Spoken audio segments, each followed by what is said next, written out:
సంగ్రామంలో పాండవుల పక్షాన 7 అక్షౌహిణుల సైన్యం యుద్ధంలో పాల్గొన్నది. ఈ 7 అక్షౌహిణులకి కూడా సర్వసైన్యాధ్యక్షుడిగా ఎవరుండాలి అనేటువంటిది శ్రీకృష్ణుడు నిర్ణయించి అందరి అభిప్రాయం తర్వాత దృష్టద్యుమ్నుడు అంటే ద్రౌపదుడి యొక్క కుమారుడు, ద్రౌపది యొక్క సోదరుడు అయినటువంటి దృష్టద్యుమ్నుడికి సర్వసైన్యాధిపత్యం అప్పగించారు. అది కాకుండా ప్రతి అక్షౌహిణికి కూడా ఒక సైన్యాధిపతిగా ద్రుపదుడు, విరాటుడు, సాత్యకి, సహదేవుడు. సహదేవుడు అంటే పాండవుల సహదేవుడు కాదు, జరాసంధుడి యొక్క పెద్ద కుమారుడు. అతడు ఒక అక్షౌహిణికి. అలాగే చేకితానుడు అంటే యాదవ ప్రముఖుడు, దృష్టకేతువు శిశుపాలుని యొక్క కుమారుడు, శిఖండి.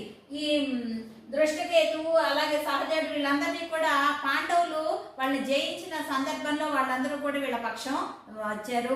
మిగిలిన వివరాలు మరో భాగంలో చూద్దాం. వింటూనే ఉండండి నానమ్మ సుద్దులు.